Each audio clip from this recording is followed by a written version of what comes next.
નમસ્કાર વિદ્યાર્થી મિત્રો, હું હાર્દિક પારેખ આપ સૌનું સ્વાગત કરું છું. મિત્રો, આપણે ટાઈપ નંબર 4 ભણી ચૂક્યા છીએ લાસ્ટ લેક્ચરમાં, અને આજના લેક્ચરમાં આપણે વાત કરવાની છે ટાઈપ નંબર 5 અને ટાઈપ નંબર 6. તો આજના લેક્ચરમાં આપણે બે ટાઈપ શીખવા જઈ રહ્યા છીએ, પરંતુ તે પહેલા મિત્રો વાત કરી દઈએ કે લાસ્ટ લેક્ચરમાં એટલે કે ટાઈપ નંબર 4 માં મેં તમને જે બે પ્રેક્ટિસ માટેના સમ આપેલા, તેના પહેલા હું જવાબની તમને વાત કરી દઉં, તમને હું એના જવાબ કહી દઉં એટલે તમને ખ્યાલ આવે કે તમે જે દાખલા ગણ્યા છે તેના જવાબ સાચા આવે છે કે ખોટા. તો મિત્રો, પહેલો જે દાખલો મેં તમને આપેલો હતો પ્રેક્ટિસ માટે તે હતો અનીશ અને મનીષ વાળો, કે જેમાં બે જ ભાગીદાર હતા. એટલે તમે ગણતરી વખતે જે છે તે કોલમ બનાવ્યા છે તે માત્ર 4 કોલમ જ બનાવેલા હોવા જોઈએ. વિગત, અનીશ, મનીષ અને કુલ, આવી રીતે 4 કોલમ જ બનાવવાના હતા. હવે એના જવાબ તરફ જઈએ કે ભૂલ સુધારણા નોંધ શું આવે, તો કે મનીષના મૂડી કે ચાલુ ખાતે ઉધાર 200 રૂપિયા, જ્યારે અનીશના મૂડી કે ચાલુ ખાતે જમા 200 રૂપિયા. એટલે મનીષના મૂડી કે ચાલુ ખાતે ઉધાર તે અનીશના મૂડી કે ચાલુ ખાતે જમા 200 રૂપિયા. ત્યારબાદ મિત્રો મેં તમને એક બીજો દાખલો પણ આપેલો કે અ, બ, ક અને ડ એમ ટોટલ 4 ભાગીદારો રહેલા હતા. તો તમારી રીતે ગણતરી વખતે જે કોલમ બનાવવાના છે તેમાં ટોટલ તમારે 6 કોલમ બનાવવાના રહેશે. વિગત, 4 ભાગીદારોના કોલમ અને છેલ્લું કુલ, આ રીતે. હવે મિત્રો, એમાં તમારે ભૂલ સુધારણા નોંધ શું આવી છે તેનો જવાબ કહી દઉં તમને. તો કે બ ના મૂડી કે ચાલુ ખાતે ઉધાર 300 રૂપિયા, ક ના મૂડી કે ચાલુ ખાતે ઉધાર 400 રૂપિયા, તે ડ ના મૂડી કે ચાલુ ખાતે જમા 700 રૂપિયા. જેટલું ઉધાર એટલું જમા. તો આ જવાબ પણ તમે ખાસ એક ચેક કરી લેજો. તો મિત્રો, હવે આપણે આગળ વધીએ ટાઈપ નંબર 5 તરફ. મિત્રો, ટાઈપ નંબર 5 નું શીર્ષક છે કે નફા નુકસાનની વહેંચણીનું પ્રમાણ શોધી ભાગીદારો વચ્ચે નફાની વહેંચણી કરવી. હવે આ ટાઈપમાં શું આવવાનું છે ઇન ડિટેલ તો આપણે જોઈશું તે, પણ હું તમને ઉપર છેલ્લું કહી દઉં કે આ ટાઈપમાં આપણે શું ભણવાનું છે. હવે મિત્રો, રકમમાં તમને જે છે એ પેઢીનો કુલ નફો આપી દીધેલો છે. માની લો કે હું તમને એમ કહું કે A, B અને C એમ 3 ભાગીદારો રહેલા છે. પેઢીનો કુલ નફો માની લો કે 90000 રૂપિયા થાય. તો તમને ખબર છે કે ભાઈ આપણે જે પેઢીનો કુલ નફો 90000 રૂપિયા હોય એ આપણે આ ત્રણેય ભાગીદારો વચ્ચે શું કરવો જોઈએ, વેચી દેવો જોઈએ. પરંતુ તમને ખ્યાલ છે કે આ 90000 રૂપિયા નફો ત્રણેય વચ્ચે વહેંચવો છે, પરંતુ તમે કયા પ્રમાણમાં વહેંચશો, તો કે નફા નુકસાનના પ્રમાણમાં. હવે મિત્રો, આ ટાઈપમાં આ જ વસ્તુ છે કે પેઢીનો કુલ નફો તમને આપી દીધેલો છે અને આ નફો તમારે ત્રણેય ભાગીદારો વચ્ચે વહેંચવાનો રહેશે. પરંતુ મિત્રો, અહીંયા ટ્વિસ્ટ શું છે, તો કે તમને નફા નુકસાનનું પ્રમાણ આપેલું હોય છે નહીં. તેથી તમારે નફા નુકસાનનું પ્રમાણ પહેલા શોધવું પડશે અને પછી આ જે કંઈ પણ પેઢીનો કુલ નફો મેં તમને કીધો 90000 રૂપિયા એ તમારે ત્રણેય ભાગીદાર વચ્ચે વહેંચવાનો રહેશે. અને મિત્રો, આ ટાઈપ જે છે તે એક રીતે એમ પણ સમજી શકાય કે કોયડા જેવા દાખલા છે. હવે કઈ રીતે, એક ઉદાહરણ દ્વારા સમજાવો. માની લો કે મેં તમને 3 ભાગીદારની વાત કરી કે A, B અને C 3 ભાગીદારો છે. આપણી પાસે નફા નુકસાનનું પ્રમાણ છે નહીં. તો રકમમાં ઈ મુજબ કીધેલું હોય કે ભાઈ A ને છે ઈ B કરતા અડધો હિસ્સો મળે છે, C ને છે ઈ B કરતા બમણો હિસ્સો મળે છે. તો આવી રીતે તમને કોયડા ટાઈપ આપેલું હોય છે કે ભાઈ આને આનો આટલો હિસ્સો, આને આનો આટલો હિસ્સો. તો આના ઉપરથી તમારે સૌપ્રથમ શું કરવું પડશે, નફા નુકસાનનું પ્રમાણ શોધવું પડશે અને ત્યારબાદ જે કાંઈ પણ કુલ 90000 રૂપિયા નફો છે તે તમારે ત્રણેય ભાગીદાર વચ્ચે નફા નુકસાનના પ્રમાણમાં વહેંચવાનો રહેશે. તો મિત્રો, આ એક ટૂંકી સમજૂતી હતી. આપણે જ્યારે ઇન ડિટેલ ભણીશું, હજી દાખલાની સમજૂતી મેળવીશું ત્યારે તમને વધારે આઈડિયા આવશે. તો મિત્રો, આને રિલેટેડ ચોપડીમાં જે કાંઈ પણ વિષમ છે તે પણ હું કરાવવાનો છું અને આ ટાઈપ મહત્વની છે જેમાં મને એમ લાગે છે કે તમારે વધારે પ્રેક્ટિસની જરૂર છે. તો હું ચોપડીના તો 2 દાખલા કરાવી શકતે, આ ઉપરાંત પ્રેક્ટિસ માટેના પણ હું 2 દાખલા કરાવવાનો છું, જેથી તમારો આ કન્સેપ્ટ વધારે ક્લિયર થશે. તો હાલ પૂરતું અત્યારના આપણે જોઈએ ટાઈપ નંબર 5. તો મિત્રો, ટાઈપ નંબર 5, નફા નુકસાનની વહેંચણીનું પ્રમાણ શોધી નફાની વહેંચણી કરવી. એટલે મિત્રો, રકમ ઉપરથી સૌપ્રથમ આપણે તો નફા નુકસાનનું પ્રમાણ મેળવવું પડશે અને પ્રમાણ મળી જાય એટલે આપણે ભાગીદારો વચ્ચે નફાની વહેંચણી કરી નાખવાની છે. હવે મિત્રો, આ ટાઈપને રિલેટેડ ચોપડીમાં ટોટલ 2 દાખલા આપેલા છે. ઉદાહરણ નંબર 5 અને સ્વાધ્યાયના પ્રશ્ન નંબર 3 નો 5મો દાખલો. હવે મિત્રો, અહીંયા મેં 2 મુદ્દા લખેલા છે જે તમારે ધ્યાનમાં રાખવાના છે કે ભાગીદારોના નફાના ભાગ પરથી નફા નુકસાનનું પ્રમાણ શોધવું અને નફા નુકસાનનું પ્રમાણ શોધવા માટે દરેક ભાગીદારના નફાના છેદ સરખા હોવા જોઈએ. મિત્રો, તમને મેં કીધેલું છે કે નફા નુકસાનનું પ્રમાણ અને નફાનો ભાગ બે અલગ વસ્તુ છે. હવે આ બે મુદ્દા આપણે ઉદાહરણ દ્વારા સમજી લઈએ. તો માની લો કે હું તમને એક રકમ એ પ્રકારે આપું કે ભાગીદાર એ ને બી ના હિસ્સાનો અડધો ભાગ, જ્યારે સી ને એ ના હિસ્સાનો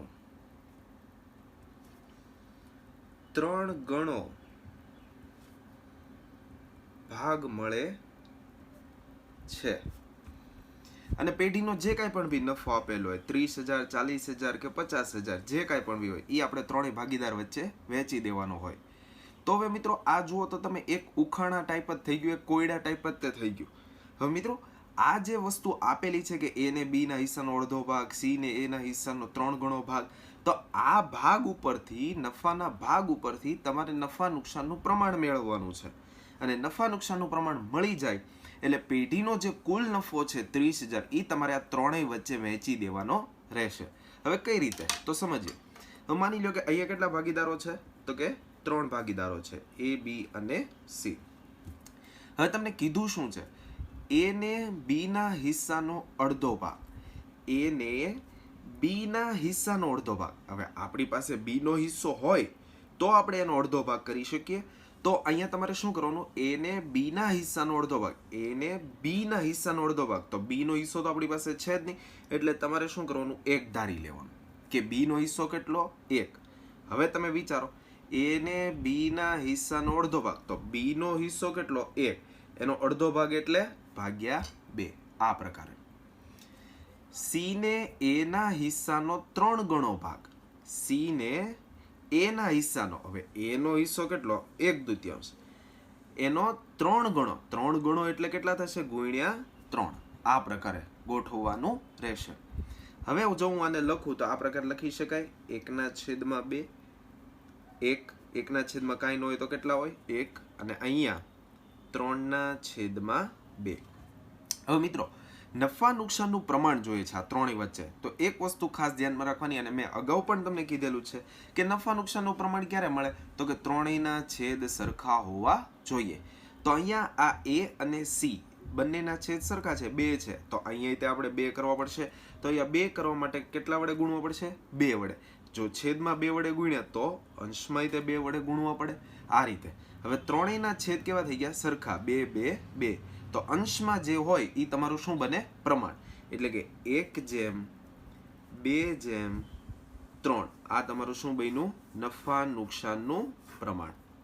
તો મિત્રો આ રીતે પહેલા નફા નુકસાનનું પ્રમાણ મેળવવાનું, અને આ પ્રમાણમાં હવે આ 30,000 રૂપિયા નફાને વેચી દેવાનો છે ત્રણેય ભાગીદાર વચ્ચે. તો મિત્રો આ રીતે સાવ સહેલી વસ્તુ છે, ફક્ત તમને આ વસ્તુ બનાવતા આવડવી જોઈએ. તો મિત્રો આ રીતે આ ટાઈપમાં ગણતરી થતી હોય છે. તો હવે આપણે આગળ વધીએ ઉદાહરણનો દાખલા નંબર 5 તરફ.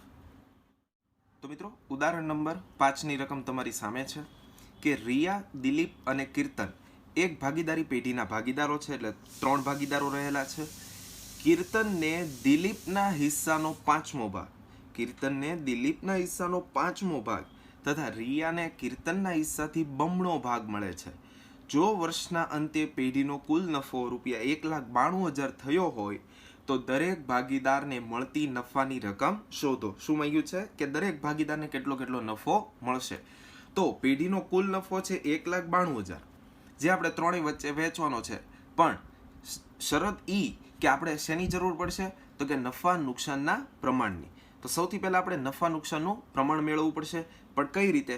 તો કે જોઈએ અહીંયા કેટલા ભાગીદારો રહેલા છે? તો કે 3 ભાગીદારો રહેલા છે. રિયા, દિલીપ અને કીર્તન. હવે મિત્રો તમને શું કીધેલું છે અહીંયા? કીર્તનને દિલીપના હિસ્સાનો 5મો ભાગ, કીર્તનને દિલીપના હિસ્સાનો 5મો ભાગ.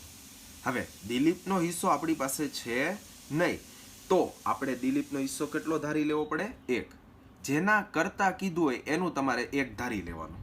તો કીર્તનને દિલીપના હિસ્સાનો 5મો ભાગ, તો દિલીપના હિસ્સાનો, તો દિલીપનો હિસ્સો નહોતો એટલે આપણે એનો એક ધારી લીધો કે એનો નફા ભાગ 1 છે.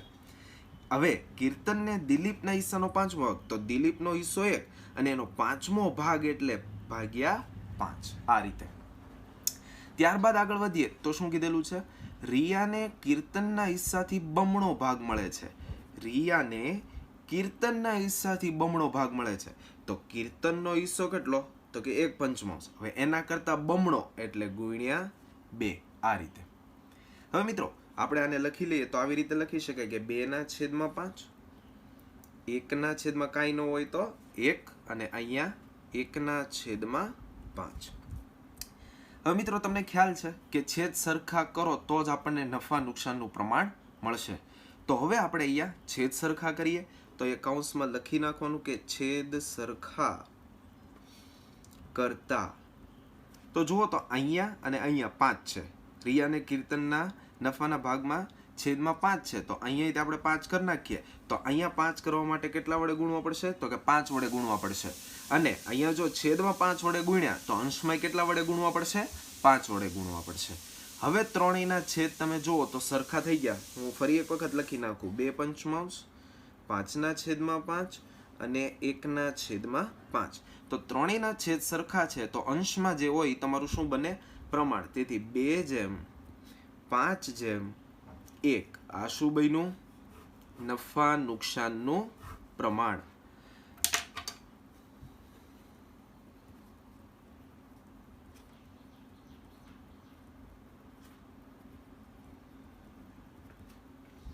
હવે મિત્રો બીજી એક ખાસ મારે વાત કહેવાની કે અહીંયા મેં ત્રણેય ભાગીદારના નામ લખીને અહીંયા મેં ગણતરી કરી નાખી, પરંતુ આજે આપણે એક ધાયરો અને એના 5મો ભાગને આ જે રીતે લખ્યું છે તેને આપણે વિધાન સ્વરૂપે લખવું એ વધુ હિતાવહ છે. તો કઈ રીતે? તો કે અહીંયા આપણે લખશું એટલે જ મેં અહીંયા જગ્યા છોડેલી કે આપણે કોનો હિસ્સો એક ધાર્યો હતો કે દિલીપનો. તો કે દિલીપનો હિસ્સો ધારો કે 1 છે. પછી આપણે શું કર્યું? તો કે કીર્તનનો હિસ્સો છે એ દિલીપનો 5મો ભાગ છે. તો કઈ રીતે લખશું? કીર્તનને દિલીપના હિસ્સાનો 5મો ભાગ એટલે કઈ રીતે કર્યું? તો આપણે 1/5. અને લાસ્ટમાં આપણે શું કર્યું? તો કે રિયાને કીર્તનના હિસ્સાથી બમણો ભાગ એટલે રિયાને કીર્તનના હિસ્સાથી બમણો ભાગ એટલે કઈ રીતે થશે? તો કે કીર્તનનો હિસ્સો 1/5 છે અને એનાથી બમણો ભાગ એટલે ગુણ્યા 2 એટલે કેટલા થશે? 2/5. તો આ રીતે લખીને પણ તમે દર્શાવી શકો. તો આ મળી ગયું આપણને નફા નુકસાનનું પ્રમાણ. હવે આપણે શું કરવાનું રહ્યું? તો કે પેઢીનો જે કુલ નફો છે 1,92,000 રૂપિયા તેને આપણે 2/5/1 પ્રમાણમાં ત્રણેય ભાગીદાર વચ્ચે વહેંચવાનો રહ્યો. તો હવે કઈ રીતે આપણે વહેંચીએ? સૌથી પહેલો ભાગીદાર કોણ છે? રિયા. તો કે રિયાનો નફો હવે કઈ રીતે મળશે તે તમને ખ્યાલ છે કે પેઢીનો કુલ નફો કેટલો? આખી પેઢીનો કુલ નફો તો કે 1,92,000 અને રિયાનો નફો ગોતો છો તો રિયાનો ભાગ કેટલો? 2. તેથી અંશમાં 2 અને છેદમાં ટોટલ ભાગ કેટલા છે? 2 ને 5 7 ને 1 8 એટલે 1,92,000 ગુણ્યા 2/8 એટલે આપણને રિયાનો નફો મળી જાય. મિત્રો તમે અહીંયા સાદુરૂપ આપશો એટલે જવાબ આવશે 48,000 રૂપિયા. ત્યારબાદ આપણે બીજા ભાગીદારનો મેળવીએ. બીજો ભાગીદાર એટલે દિલીપ.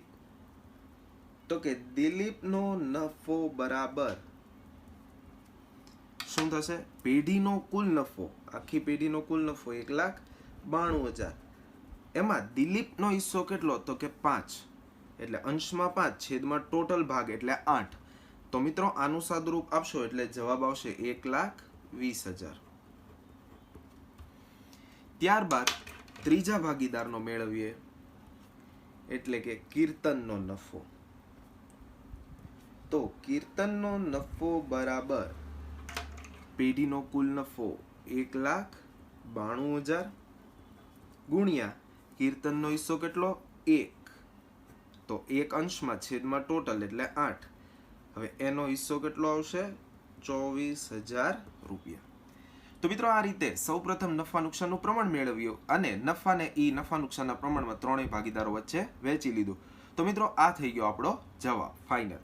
તો આ રીતે દાખલાની ગણતરી આ ટાઈપમાં થશે. તો મિત્રો તમને ખ્યાલ આવ્યો હશે. હવે આપણે આગળ વધીએ સ્વાધ્યાયના દાખલા નંબર 5 તરફ. તો મિત્રો સ્વાધ્યાયના દાખલા નંબર 5 ની રકમ તમારી સામે છે. આ સાવ સહેલો છે, ઉદાહરણ કરતાં પણ સહેલો દાખલો છે. મહેતાને પંડ્યા કરતા 4 ગણો અને બાજપાઈને મહેતાના હિસ્સાનો અડધો ભાગ મળે છે. વર્ષના અંતે પેઢીનો નફો ₹87,500 થયો હોય તો દરેક ભાગીદારને મળતી નફાની રકમ શોધો. હવે મિત્રો તમને ખ્યાલ છે પેઢીનો કુલ નફો 87,500 છે, જે આપણે અહીંયા 3 ભાગીદારો રહેલા છે, મહેતા, પંડ્યા અને બાજપાઈ, તેની વચ્ચે વહેંચણી કરવાની છે. પરંતુ આપણે સૌથી પહેલા શાની જરૂર પડશે તો કે નફા નુકસાનનું પ્રમાણ મેળવીશું. તો આપણે અહીંયા કેટલા ભાગીદારો રહેલા છે 3 ભાગીદારો. તો આપણે અહીંયા 3 ભાગીદારના નામ લખી લઈએ, મહેતા,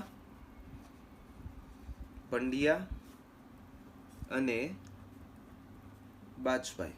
તો મિત્રો 3 ભાગીદારો રહેલા છે. હવે આપણે રકમ ઉપરથી જોઈએ નફાના ભાગ કઈ રીતે ગોઠવવા. મહેતાને પંડ્યા કરતા 4 ગણો. મહેતાને પંડ્યા કરતા 4 ગણો, તો આપણી પાસે કોનો નફા ભાગ હોવો જોઈએ તો કે પંડ્યાનો.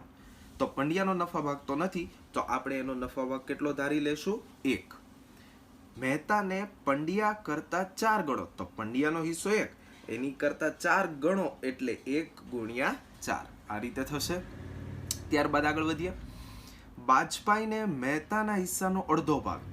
બાજપાઈને મહેતાના હિસ્સાનો અડધો ભાગ. હવે મહેતાનો હિસ્સો કેટલો 1 ગુણ્યા 4 એટલે 4, તો મહેતાનો હિસ્સો 4 અને એના કરતા અડધો એટલે ભાગ્યા 2.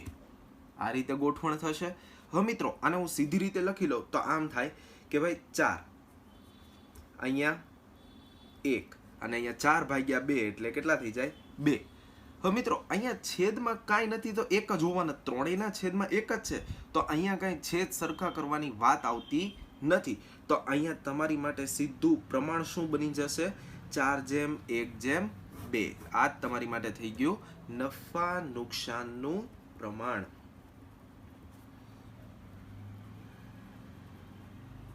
તો મિત્રો નફા નુકસાનનું પ્રમાણ થઈ ગયું 4:1:2. હવે ટોટલ જોવા જાય તો ટોટલ કેટલા થશે 7 ભાગ થશે.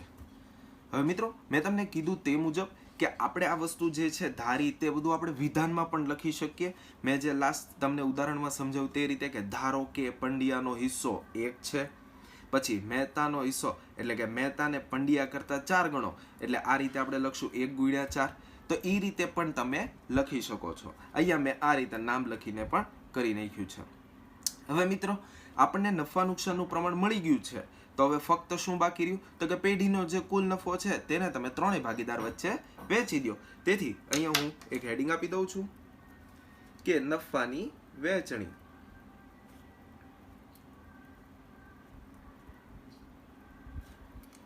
તો સૌથી પહેલા કયો ભાગીદાર છે તો કે મહેતા.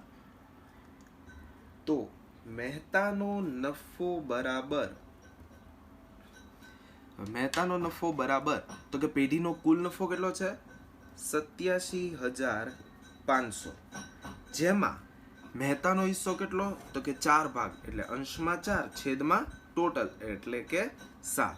તો મિત્રો તમે આનું સાદુરૂપ આપશો એટલે જવાબ આવશે 50,000 રૂપિયા. તો મિત્રો આ થઈ ગયો પહેલા ભાગીદારનો. ત્યારબાદ બીજા ભાગીદારનો મેળવીએ એટલે કે પંડ્યા. તો પંડ્યાનો નફો બરાબર પેઢીનો કુલ નફો કેટલો છે 87,500 ગુણ્યા પંડ્યાનો હિસ્સો એટલે 1, તો 1/7. તો મિત્રો આનો જવાબ આવશે 12,500 રૂપિયા. હવે ત્રીજા ભાગીદારનો મેળવીએ એટલે કે બાજપાઈનો નફો. તો મિત્રો કુલ નફો છે 87,500 500 ગુણ્યા બાજપાઈનો હિસ્સો એટલે 2 એટલે 2/7. તો મિત્રો આનો જવાબ આવશે 25,000 રૂપિયા. તો આ રીતે નફાની વહેંચણી થશે. તો સાવ સિમ્પલ ટાઈપ છે, ફક્ત તમને એક આ ગોઠવતા આવડવું જોઈએ. હવે કદાચ મિત્રો તમારા માઇન્ડમાં એ પણ સવાલ હોય કે અહીંયા તમે જે પંડ્યાનો હિસ્સો 1 ધાર્યો ત્યાં 1 જ ધારવો પડે. તો મિત્રો એવું નથી, તમે 1 પણ ધારો, 2 પણ ધારો, 5 ધારો તો પણ જવાબ આ જ આવવાના છે. બરાબર છે. તો મિત્રો તમે પણ એ રીતે પણ પ્રેક્ટિસ કરી શકો, એકવાર બીજું ધારીને પણ તમે જોઈ જોજો તો પણ જવાબ તો આ જ આવશે. પણ 1 ધારવું અત્યારના વધુ હિતાવે છે, હું એ રીતે તમને શીખવાડું છું. તો મિત્રો આપણે ચોપડીના 2 દાખલા ગણ્યા, પરંતુ હજી આપણે વધુ પ્રેક્ટિસ માટે અને આના કરતાં નવીન હોય તે મુજબના આપણે દાખલા જોઈએ. તો હવે આપણે જોઈએ પ્રેક્ટિસ માટેનો સમ. તો મિત્રો પ્રેક્ટિસ માટેના દાખલાની રકમ તમારી સામે છે.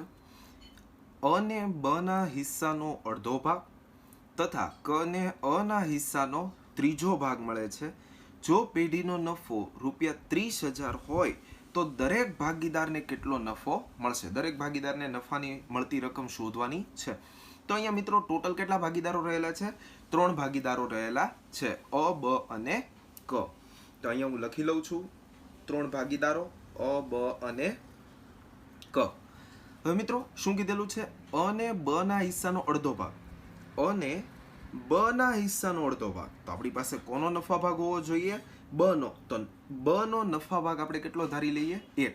હવે જોઈએ અ ને બ ના હિસ્સાનો અડધો ભાગ. તો બ નો હિસ્સો 1 અને એનો અડધો ભાગ એટલે 1/2. આ પ્રકારે. તથા ક ને અ ના હિસ્સાનો ત્રીજો ભાગ. હવે મિત્રો આ ખાસ ધ્યાનમાં રાખજો, ક ને અ ના હિસ્સાનો ત્રીજો ભાગ. ક ને અ ના હિસ્સાનો ત્રીજો ભાગ. હવે અ નો હિસ્સો એટલે 1/2 અને એનો ત્રીજો ભાગ એટલે શું મિત્રો? કે છેદમાં 3 લાવવા. તો છેદમાં 3 લાવવા એટલે મિત્રો આ રીતે થશે ગુણ્યા 1/3. મિત્રો સમજો, મેં ગુણ્યા 3 નથી કર્યા, નીકળ તો 3 ગણો થઈ જાય. પણ મેં અહીંયા શું કર્યું? શું કીધેલું છે? ક ને અ ના હિસ્સાનો ત્રીજો ભાગ. ત્રીજો ભાગ એટલે છેદમાં 3. તો ગુણ્યા 1/3 કરવાના છે. આ એક ખાસ ધ્યાનમાં રાખજો. અને હા, બીજું પણ એ કહી દો, આવી ભૂલ ન કરતા કે અ નો હિસ્સો છે 1/2, એનો ત્રીજો ભાગ એટલે એના છેદમાં 3. આ વસ્તુ ન કરતા, કારણ કે છેદનો છેદ છે એ અંશમાં વયો જાય, એ ટાઈપનું કાંઈ કરવાનું નથી. તો આ રીતે ખાસ ધ્યાન રાખજો, અ નો હિસ્સો 1/2 અને એનો ત્રીજો ભાગ એટલે ગુણ્યા 1/3. તો આ રીતે ખાસ ધ્યાનમાં રાખજો. તો મિત્રો આ રીતે આપણે ગોઠવણ કરી લીધી. હવે જોઈએ તો આ રીતે લખી શકાય 1/2. અહીંયા 1/, કાંઈ ન હોય એટલે 1 અને અહીંયા 1/6. હવે મિત્રો તમને ખ્યાલ છે કે નફા નુકસાનનું પ્રમાણ ક્યારે મળશે? જો છેદ સરખા કરીએ તો. તો અહીંયા છેદ સરખા કરતા. હવે મિત્રો અહીંયા તમે લસા લ્યો તો તમને ખ્યાલ આવશે કે દરેકના છેદમાં કેટલા લાવવા પડશે? તો કે 6 લાવવા પડશે. તો અહીંયા તો 6 છે જ તે. અહીંયા 6 લાવવા માટે મારે કેટલા વડે ગુણવો પડશે? 6 વડે. તો અંશમાં તે 6 વડે ગુણવો પડે. અહીંયા 6 લાવવા માટે મારે 3 વડે ગુણવો પડે. તો અંશમાં તે 3 વડે. તો હવે આને આ મુજબ લખી શકાય 3/6, 6/6 અને 1/6.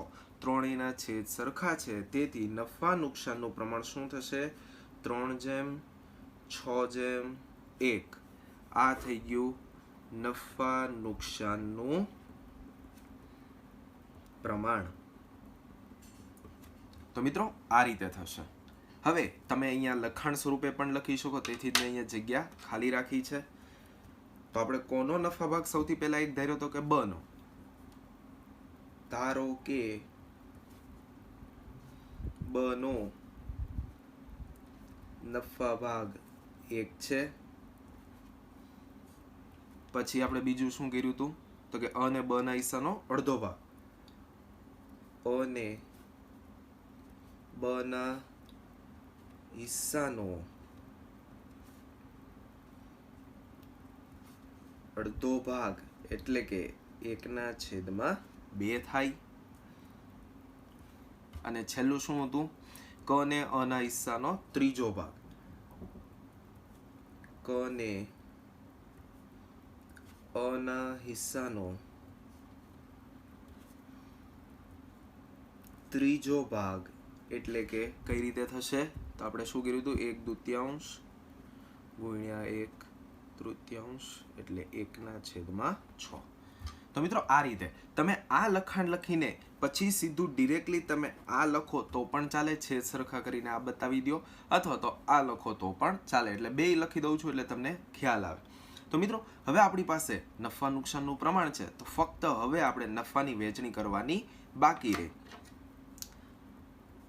નફાની વહેંચણી.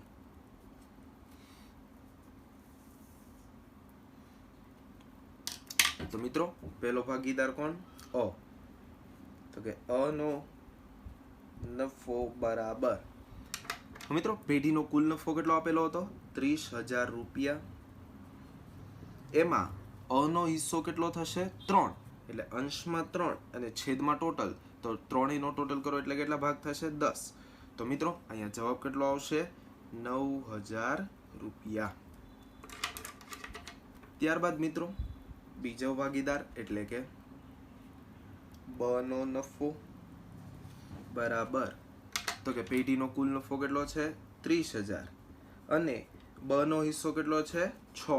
એટલે અંશમાં 6 છેદમાં ટોટલ 10 ભાગ. તો મિત્રો અહીંયા જવાબ કેટલો આવશે? 18,000 રૂપિયા. અને ત્રીજો ભાગીદાર એટલે ક નો નફો બરાબર કુલ નફો 30,000 ગુણ્યા ક નો હિસ્સો 1/10. તેથી જવાબ કેટલો આવશે?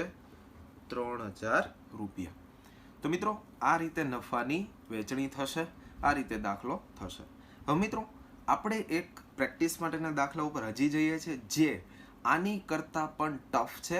અને અહીંયા અત્યાર સુધી આપણે 3 ભાગીદારની સમજ મેળવી, પણ હવેના દાખલામાં 4 ભાગીદારો રહેલા છે, તો એમાં કઈ રીતે આપણે ગણતરી કરવી. તો હવે એ દાખલો જોઈએ.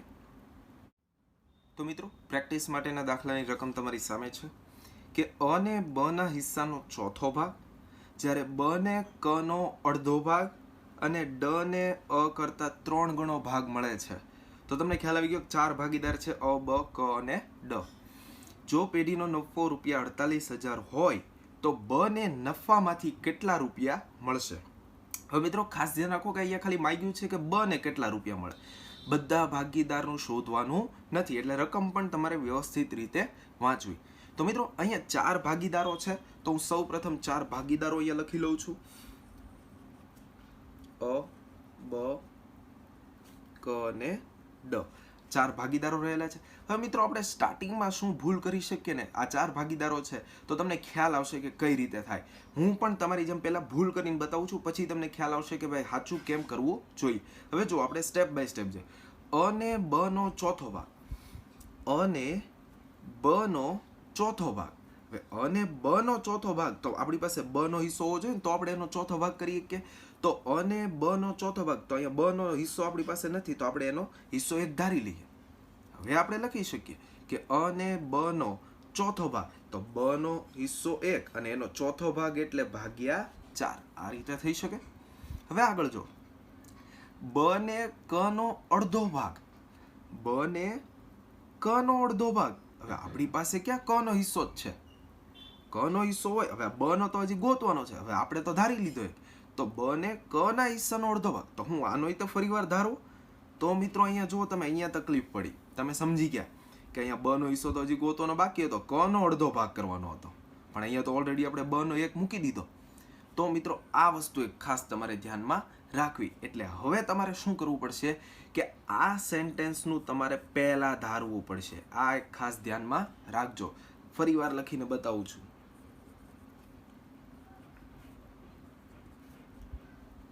તો મિત્રો 4 ભાગીદારો રહેલા છે. હવે જોઈએ, હવે આને સ્કીપ કરી દો. અ ને બ નો ચોથો ભાગ, મેં તમને કીધું તે મુજબ અહીંથી સ્ટાર્ટ કરો. બ ને ક નો અડધો ભાગ, બ ને ક નો અડધો ભાગ. હવે ક નો હિસ્સો હોય તો આપણે એનો અડધો ભાગ કરી શકીએ. તો અહીંયા હવે તમે ક નો હિસ્સો 1 ધારી લ્યો. હવે વિચારો, બ ને ક નો અડધો ભાગ, બ ને ક નો અડધો ભાગ, તો ક નો હિસ્સો 1, એનો અડધો ભાગ એટલે 1/2. હવે તમે આ સેન્ટેન્સ ઉપર જઈ શકો, તો દાખલો સોલ્વ થઈ જાય. હવે જો અ ને બ નો ચોથો ભાગ, અ ને બ નો ચોથો ભાગ, હવે આપણી પાસે બ નો હિસ્સો છે કે ભાઈ બ નો હિસ્સો 1/2 અને એનો ચોથો ભાગ એટલે આપણે છેદમાં 4 લાવવા પડશે. ચોથો ભાગ એટલે ગુણ્યા 1/4. આ મેં લાસ્ટ લેક્ચરમાં પણ સમજાવ્યું કઈ રીતે. ચોથો ભાગ એટલે ગુણ્યા 1/4 અને ડ ને અ કરતા 3 ગણો ભાગ મળે છે.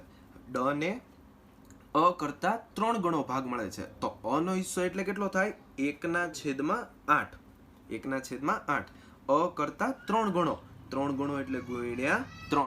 તો મિત્રો આ રીતે કે ભાઈ ડ ને અ કરતા 3 ગણો, તો અ નો હિસ્સો એટલે 1/8 થઈ ગયો 1/8 અને ડ ને અ કરતા 3 ગણો એટલે 1/8 એના કરતા 3 ગણો એટલે ગુણ્યા 3. તો આ મુજબ થશે. હવે મિત્રો આપણે આને લખી લઈએ તો આ રીતે લખી શકાય કે અ નો હિસ્સો 1/8, બ નો હિસ્સો એટલે 1/2, ક નો હિસ્સો એટલે 1/, કાંઈ ન હોય તો 1 અને અહીંયા 3/8. આ મુજબ. હવે મિત્રો અહીંયા ત્રણેયના ચારેય ભાગીદારોના છેદ સરખા નથી, તેથી આપણે છેદ સરખા કરવા પડે. તો છેદ સરખા કરતા હવે મિત્રો તમે અહીંયા લસા લેશો બધાનો તો દરેકના છેદમાં તમારે કેટલા લાવવા પડશે? 8 લાવવા પડશે. તો અહીંયા પહેલા ભાગીદારના છેદમાં તો 8 છે તે, અહીંયા 8 લાવવા માટે મારે 4 વડે ગુણવા પડે, તો અંશમાં તે 4 વડે. અહીંયા 8 લાવવા માટે મારે 8 વડે ગુણવા પડશે, તો અંશમાં તે 8 વડે. અહીંયા તો ઓલરેડી 8 છે તે. તો મિત્રો હવે બધાના છેદમાં 8 થઈ ગયા છે, તો અંશમાં જે હોય એ આપણું શું બની જાય? પ્રમાણ. તો 1/4/8/3. તો મિત્રો આ આપણને મળી ગયું નફા નુકસાનનું પ્રમાણ.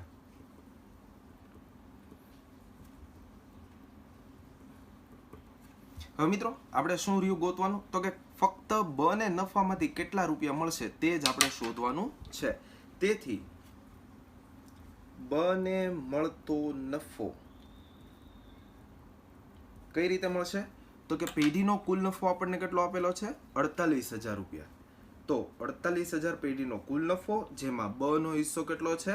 4 એટલે ગુણ્યા 4 અને છેદમાં ટોટલ. તો આ બધાનો ટોટલ હિસ્સો કરશો એટલે કેટલા આવશે? 16 એટલે છેદમાં 16. તો મિત્રો આનો જવાબ કેટલો આવશે? 12,000 રૂપિયા. તો આ થઈ ગયો આપણો ફાઇનલ જવાબ. તો મિત્રો આ રીતે દાખલાની ગણતરી થશે. પહેલા મેં ભૂલવાળું પણ સમજાયું એટલે એ રીતે નથી કરવાનું. પહેલા ક નું ધારીને આપણે આગળ વધીશું, એ પણ તમે ખાસ ધ્યાનમાં રાખજો. તો મિત્રો આપણે ટોટલ આ ટાઈપમાં 4 દાખલા ગણ્યા, 2 ચોપડીના અને 2 પ્રેક્ટિસ માટેના. હવે આપણે આગળ વધીએ નેક્સ્ટ ટાઈપ તરફ. યસ મિત્રો, તો ટાઈપ નંબર 5 આપણે ભણી ચૂક્યા છીએ. હવે આપણે આગળ વધીએ ટાઈપ નંબર 6 તરફ. તો મિત્રો ટાઈપ નંબર 6 નું શીર્ષક રહેલું છે કે ભાઈ મૂડી પર વ્યાજ શોધવું. હવે તમને ખ્યાલ છે કે ધંધામાં 2 પ્રકારની મૂડી હોય, એક શરૂઆતની મૂડી અને એક આખરની મૂડી. વર્ષની શરૂઆતમાં એટલે વર્ષના પહેલા દિવસે જે મૂડી પડી હોય એને શું કહેવાય? શરૂઆતની મૂડી. અને વર્ષના અંતે જે મૂડી વધી હોય તેને શું કહેવાય? આખરની મૂડી. તો મિત્રો એક બાબત ખાસ ધ્યાનમાં રાખજો કે મૂડી પર વ્યાજ જે છે તે શરૂઆતની મૂડી ઉપર શોધવામાં આવે છે. હવે આ ટાઈપમાં શું આવે છે તેની એક ટૂંકી સમજૂતી મેળવીએ તો કે રકમમાં મિત્રો તમને આખરની મૂડી આપી દીધેલી છે અને આખરની મૂડી ઉપરથી તમારે સૌપ્રથમ શરૂઆતની મૂડી મેળવવી પડશે અને શરૂઆતની મૂડી મળી જાય એટલે સીધા તમારે જેટલા ટકા વ્યાજ ગણવાનું કીધેલું હોય એટલા ટકા વ્યાજ ગણી નાખવાનું રહેશે. હવે તમને સવાલ થાય કે આખરની મૂડી ઉપરથી શરૂઆતની મૂડી કઈ રીતે મળે? તો એની માટેનું પણ એક સૂત્ર છે અને આ સાવ સહેલામાં સહેલી ટાઈપ છે. ફક્ત એક સૂત્ર ઉપર જ તે આ ટાઈપ આખી આધારિત છે, જેની આપણે વિગતે ચર્ચા કરીશું અને ચોપડીના જે કંઈ પણ 2 સમ આપેલા છે તેની પણ આપણે સમજૂતી મેળવીશું. તો હવે આપણે આગળ વધીએ ટાઈપ નંબર 6 તરફ અને તેની સમજૂતી મેળવીએ. તો મિત્રો ટાઈપ નંબર 6 મૂડી પર વ્યાજ શોધવાનું છે. આ ટાઈપને રિલેટેડ ચોપડીમાં 2 સમ આપેલા છે, ઉદાહરણ 10 અને સ્વાધ્યાયનો દાખલા નંબર 10. તો મિત્રો અહીંયા આપણે એક જ સૂત્રને ધ્યાનમાં રાખીએ તો આ ટાઈપ સાવ સહેલી છે, સૂત્ર આવડવું જરૂરી છે. હવે મેં તમને કીધું તે મુજબ કે રકમમાં જે છે તમને આખરની મૂડી આપેલી છે, તો આખરની મૂડી આપી હોય ત્યારે પ્રથમ તમારે શરૂની મૂડી શોધવી અને તેના ઉપર સીધા મૂડી પર વ્યાજ ગણી નાખવાનું, જેટલા ટકા કીધેલું હોય એટલા ટકા. હવે તમને થાય કે ભાઈ આખરની મૂડી ઉપરથી શરૂની મૂડી કઈ રીતે શોધવી? તો શરૂની મૂડી શોધવા માટેનું આ સૂત્ર તમારે ખાસ ધ્યાનમાં રાખવાનું છે કે ભાઈ શરૂની મૂડી બરાબર આખરની મૂડી પ્લસ ઉપાડ માઇનસ નફો. હવે મિત્રો આ ત્રણે ત્રણ વસ્તુ આખરની મૂડી, ઉપાડ અને નફો તે રકમમાં તૈયાર આપેલ હશે. તો ફક્ત તમારે સૌથી પહેલા શરૂની મૂડી આ સૂત્રની મદદથી મેળવી એના ઉપર તમારે મૂડી પર વ્યાજ શોધી લેવાનું છે. તો જોઈએ આપણે ઉદાહરણ નંબર 10 એટલે તમને વધારે આઈડિયા આવે. તો મિત્રો ઉદાહરણ નંબર 10 રકમ છે એક પેઢીના ભાગીદાર ગિરીશની ઉપાડની ₹6000 તથા વેચણી પાત્ર નફાની ₹9000ની અસર આપ્યા બાદની આખરની મૂડી ₹96000 છે. તો મૂડી પર વાર્ષિક 8% લેખે વ્યાજ ગણો. મૂડી પર આપણે 8% લેખે વ્યાજ ગણવાનું છે. ઉપાડની ₹6000ની એટલે ઉપાડ કેટલો આપેલો છે ₹6000 અને વેચણી પાત્ર નફાની ₹9000ની એટલે નફો કેટલો છે 9000 અને આખરની મૂડી કેટલી છે 96000. તો મિત્રો આપણને મૂડી પર 8% લેખે વ્યાજ ગણવાનું કીધું છે. તમને ખ્યાલ છે કે ભાઈ મૂડી પર વ્યાજ ગણવું છે પણ કઈ મૂડી ઉપર ગણાય તો કે શરૂની મૂડી ઉપર. એટલે સૌ પ્રથમ આપણે શું મેળવશું શરૂની મૂડી. તો શરૂની મૂડી મેળવવા માટેનું સૂત્ર છે કે ભાઈ આખરની મૂડી પ્લસ ઉપાડ માઇનસ નફો.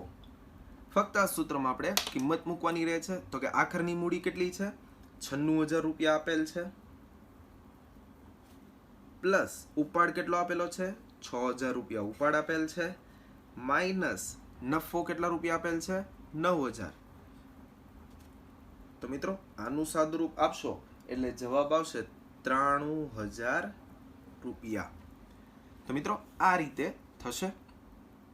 હવે શરૂની મૂડી આપણને મળી ગઈ છે તો ડિરેક્ટ હવે આપણે શું શોધવાનું રહે છે ભાઈ મૂડી પર વ્યાજ. કઈ રીતે તો કે ભાઈ શરૂની મૂડી કેટલી આવી આપણને 93000 અને મૂડી પર કેટલા ટકા આપણને વ્યાજ કીધેલું છે 8%. તો 93000 ના સીધા 8% કરી નાખવાના રહેશે એટલે જવાબ કેટલો આવશે ₹7440. તો મિત્રો આ થઈ ગયો આપણો ફાઇનલ આન્સર. તો આ રીતે આ દાખલો અહીંયા પૂર્ણ થાય છે. સાવ સહેલામાં સહેલી ટાઈપ છે. તો મિત્રો આ થયું ઉદાહરણ નંબર 10. હવે જોઈએ આપણે સ્વાધ્યાયનો દાખલા નંબર 10. તો મિત્રો સ્વાધ્યાયના દાખલા નંબર 10 ની રકમ તમારી સામે છે કે ભાઈ રઘુવીરની આખરની મૂડી ₹80000 છે. આખરની મૂડી 80000 આપેલી છે જેમાં ચાલુ વર્ષના ઉપાડના ₹12500 એટલે ઉપાડ 12500 તથા નફાના ₹17800 ની અસર આપેલ છે. શરૂની મૂડી ઉપર વાર્ષિક 6% દરે કેટલું વ્યાજ થાય. મૂડી પર કેટલું વ્યાજ થશે તે આપણે શોધવાનું છે. તો હવે તમને ખ્યાલ છે કે આપણે સૌ પ્રથમ શું મેળવવું પડશે તો કે શરૂની મૂડી મેળવવી પડશે. તો શરૂની મૂડી મેળવવા માટેનું આપણે સૂત્ર લખી લઈએ. તો કે શરૂની મૂડી બરાબર આખરની મૂડી પ્લસ ઉપાડ માઇનસ નફો. આ રીતે હવે આપણે એમાં કિંમત મૂકી દઈએ. તો કે આખરની મૂડી તમને આપેલી છે ₹80000 પ્લસ ઉપાડ કેટલો આપેલો છે 12500 જ્યારે નફો કેટલો આપેલો છે 17800. તો મિત્રો આનું સાદુરૂપ આપશો એટલે જવાબ આવશે 74700. તો મિત્રો આ આપણને શું મળ્યું શરૂઆતની મૂડી. હવે આપણે સીધું મૂડી ઉપર વ્યાજ શોધી લેવાનું છે. તો કે ભાઈ મૂડી પર વ્યાજ બરાબર તો કે શરૂઆતની મૂડી કેટલી આવી 74700 અને એના ઉપર કેટલા ટકા વ્યાજ ગણવાનું કીધેલું છે 6%. તો 74700 ના તમે 6% કરો એટલે જવાબ આવશે ₹4482. તો આ થઈ ગયો આપણો ફાઇનલ આન્સર. તો મિત્રો સાવ સહેલામાં સહેલી ટાઈપ છે તેથી આમાં હું ફક્ત આ 2 દાખલા કરાવું છું. ચોપડીના આપણે કમ્પ્લીટ કર્યા અને પ્રેક્ટિસ માટેના પણ હું તમને સમજી આપીશ. ફક્ત એક આ સૂત્ર ઉપર આધારિત છે. તો મિત્રો ટાઈપ નંબર 5 અને ટાઈપ નંબર 6 આજના લેક્ચરમાં આપણે પૂર્ણ કર્યું. હવે મિત્રો આપણે જે કાંઈ પણ બી આ બંને ટાઈપમાં પ્રેક્ટિસ માટેના દાખલા હોય કે ચોપડીના જે કાંઈ પણ બી દાખલા ગણ્યા તે તમારે ખાસ ફેસબુકમાં ઉતારી લેવાના રહેશે અને જે કંઈ પણ બી હું હોમવર્કમાં દાખલા આપવાનો છું તે પણ તમારે ખાસ ગણી નાખવાના રહેશે. અને જે કાંઈ પણ બી હોમવર્કમાં આપેલા દાખલા છે તે તમે ગણી રાખો. નેક્સ્ટ લેક્ચરમાં હું તમને એના જવાબ પણ કહીશ. તો નેક્સ્ટ લેક્ચર સુધીમાં તમારે આ દાખલાઓ પણ ગણી રાખવાના રહેશે, જેથી તમને ખ્યાલ આવે અને તમને ખબર પડે કે તમને કેટલું આવડે છે, ખોટો દાખલો છે કે સાચો દાખલો છે. તો ખાસ કરીને નેક્સ્ટ લેક્ચર સુધીમાં તમારે આ જવાબ ગણી રાખવાના રહેશે. તો મિત્રો, આજના લેક્ચરમાં આ બંને ટાઈપ. હવે નેક્સ્ટ લેક્ચરમાં આપણે નવી ટાઈપ સાથે ફરી મળીશું. Thank you.